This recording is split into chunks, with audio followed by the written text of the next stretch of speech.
Treyarch brings to bear 10 years of Black Ops features with the most replayability than any game in Call of Duty history.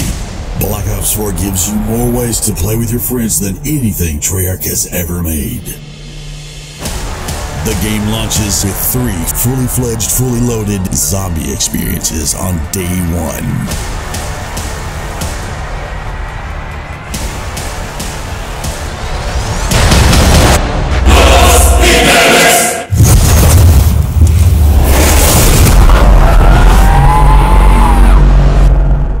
Hey guys, it's CrashPower with the Black Ops 4 video. The video's already done. I just wanted to thank you so much for your support in the comments, your encouragement, your feedback, and I look forward to hopefully continue doing it. I don't know if I'm going to stream tonight because I'm exhausted, but if anyone ever wants to check out a live stream, here's my Twitch TV live stream address. I look forward to seeing you soon. This video, I'm going to discuss things like the player count in the new Black Ops 4 Blackout game mode, the removal of the single player, some of the new features, answer some of the most popular questions, and a few other things. I hope you enjoy it. Let me know in the comments below, and just thank you. The collector's edition of the game, if you remember back in Black Ops 3, the rare collector's editions had a Juggernaut mini fridge. Well, they've only speculated that the existing, digital or hard copy of the game, you still get all 3 zombie experiences on day 1. However, that they weren't going to comment on the collector's edition until Comic-Con or on or around July 22nd. We don't know what it's going to be, but why purchase the game right now when there's no pre-order benefit announced? And you don't want to have to buy one again because you want to try to get some awesome, cool collector's edition toy. Think back with me, if you will. Do you remember when there was a myth that if you wanted to be able to successfully complete the solo Easter egg in Origins on Black Ops 2, if you were playing as the Takio character in Origins, if you spawned in as Nikolai Richtofen or Dempsey, that wouldn't work. You'd have to restart, and they would do that over and over again for 30 minutes to an hour until they could finally spawn in as Takio. And if that wasn't bad enough, as you know, sometimes you could spend 2 hours trying to get the solo Easter egg in Origins only to fail at the last step on the Easter egg.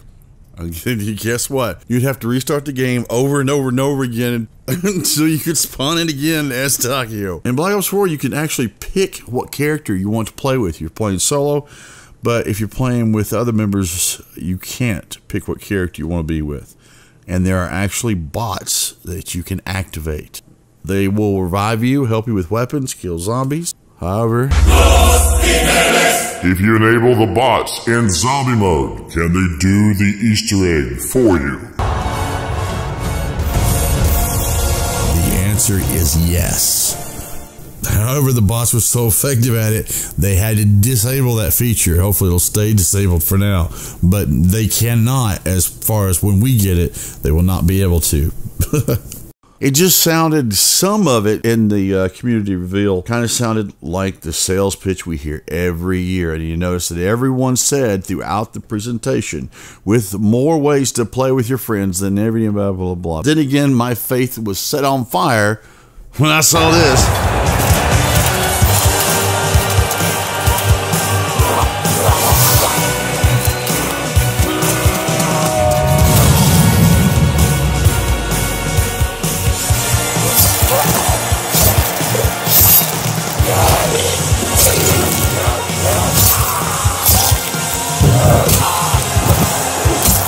Holy shit, if the 9 zombie map is half as good as the soundtrack, a completely separate universe, they do have more than just melee weapons, but oh my god, that's just, I wish I could play the whole thing for you. And the fact that they have 2 absolutely new maps in a different universe, plus the Blood of the Dead map, which, if you remember, 2 years ago, I explained it's going to be in Black Ops 4 because Dr. Monty has to go, Weasel has to go and survive and eliminate the source of the blood vials, thus eliminating the insurance policy. The cycle is broken. Watch my video if you don't know what I'm talking about.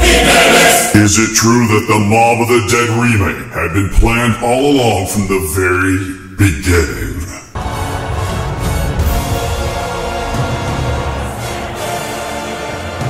You're f***ing A right, it was. Jason Blundell had several interviews, some with Milo, some with Waffle Waffles, and then specifically Waffle Waffles. Blundell admitted that he had the concept for the Black Ops 3 storyline when he did Mob of the Dead, and they then followed through with it before they did Origins. That's when you saw Break the Cycle, Continue the Cycle, the end of Mob of the Dead, before we even knew to look for that. That's why we're going back to Mob of the Dead. That's why it could not be in Zombie Chronicles. Once again, check this video out.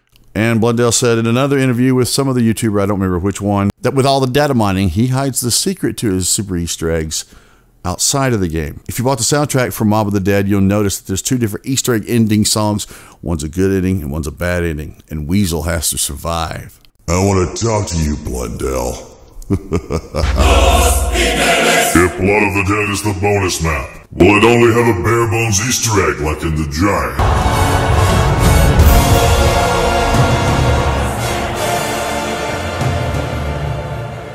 Absolutely not. It's a full-fledged Easter egg, just like Shadows of Evil. They've confirmed it. You know, there's Dr. Monty hiding in there somewhere.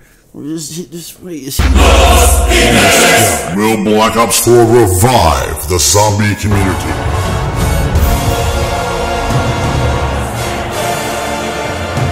There's a lot of things you have to consider when it comes to answering this question correctly. But I honestly think at the end of the day, the deciding factor, does it really matter if I say yes or no?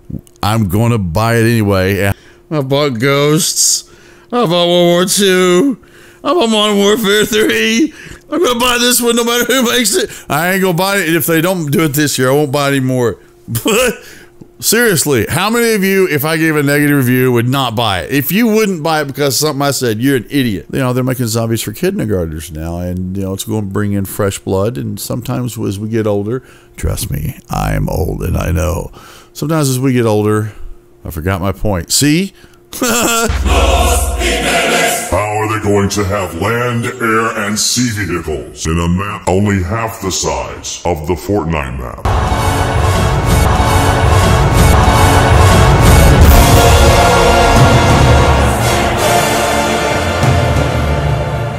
Alright, I got a little carried away with the soundtrack.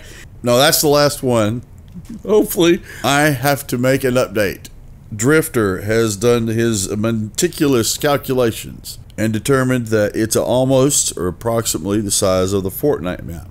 More importantly, the discussion topic, player count. I played several games and jotted down a certain time period, 3 minutes into each game of Fortnite, and it was almost always down to 50 or 55 people in the first 3 minutes because of tilted towers. So does it really matter if you don't have a whole 100 players at the same time? I mean, I see everybody saying, if it's not 100 players, you know, it's just a Battle Royale. So think about that. If they don't have a tilted towers to Blackout, and you don't have that sudden drop, I mean, the tilted towers just kind of change the dynamic. It makes it harder to get a kill. In the first 3 minutes, the squeakers obliterate each other. So think about that the next time you hear someone say, oh, they're only going to have X amount of people at the same time.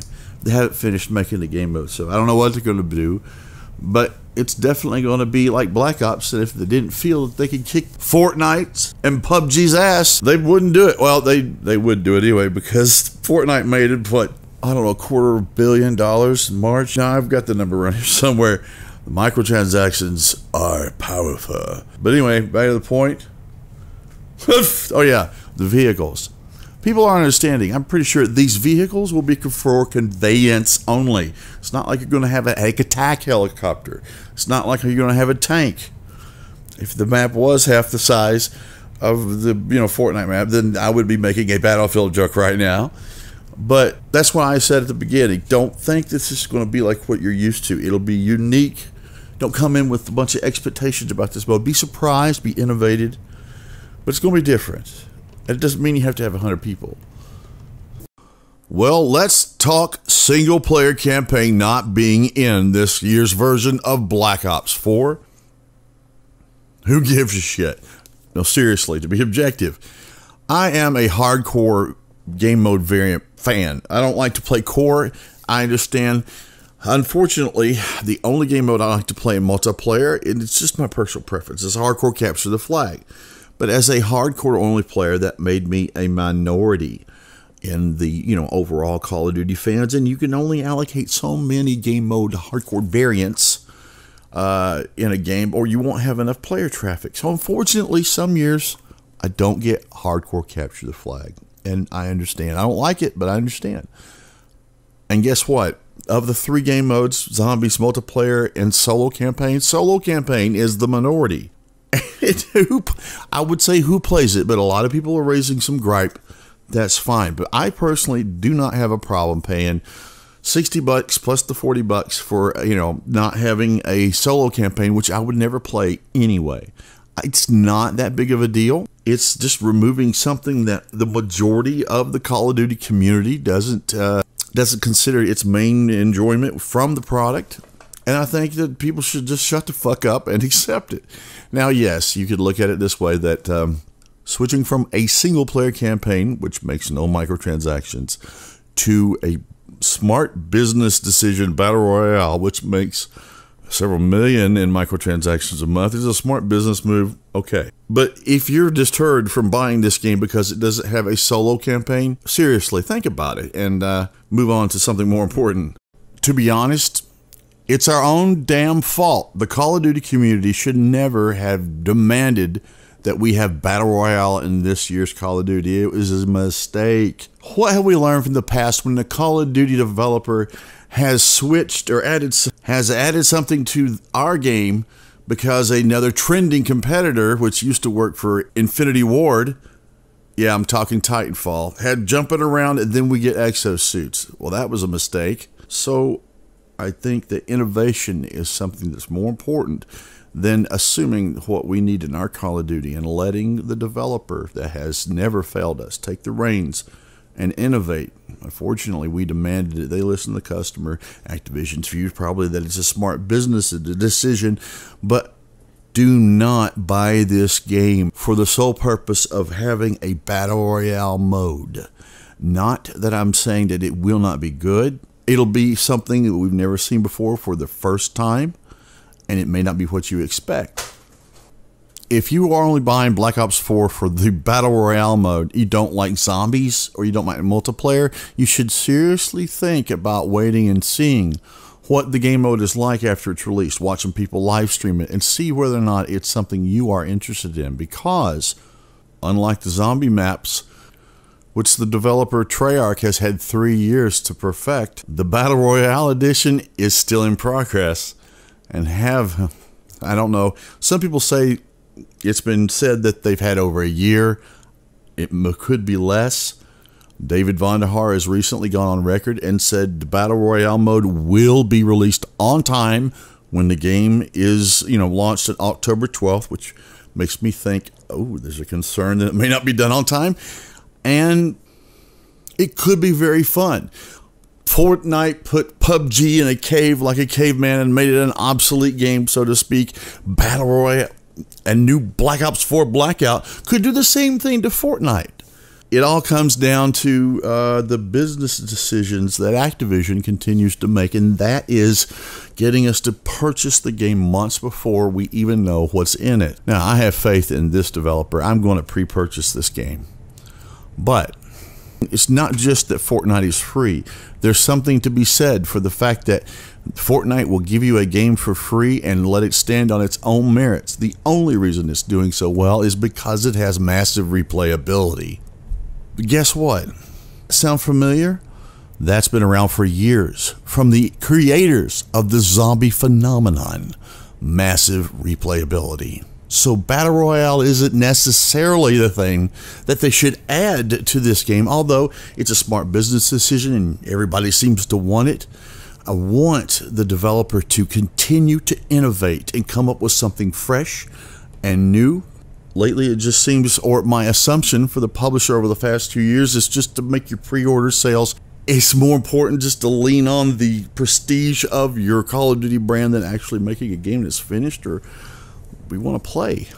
As a community, we need to stop asking for more remasters and expect Treyarch to outdo themselves, to exceed the superior level of performance that Origins Zombie has set. I dare Treyarch to to make a zombie game this year that outperforms Origins Zombies, that has more replayability than Origins Zombies. They set the bar too high with that game. I would be very excited to see Black Ops 4 to exceed the bar that they set very high by taking risks that eventually pay off. Remember when Black Ops 2 came out, when we hated transit? And remember when Mob of the Dead and Origins came out? But I dare Treyarch Zombies to exceed the bar they set when they made Origins Zombie, to exceed the replayability in Origins Zombies, to make a map better than Origins Zombies. No, Der Eisenreich and nothing after the fact has excelled Origins Zombies. Now, just let me set the record straight, because I know some of you are already going, No, this map is better. That map is better. no. Take a look at this Google Trends chart. It's a 5-year history of traffic search on YouTube for the iStaff. Do you see this spike right here on the right? That's May 2007. Yeah, more people searched for it in May 2007 than even in the history of Origins Zombies, even when the game first came out in August of 2013. I dare you to find a map with more replayability than that. Do you think Raven Redwoods, which I got tired of playing after 2 weeks, could beat that? Do you think people will be looking for it that long after the map? Do you think that people will be searching for something in World War II Zombies 5 years from now? Well, technically, it's not been 5 years. I'm going to say 5 minutes.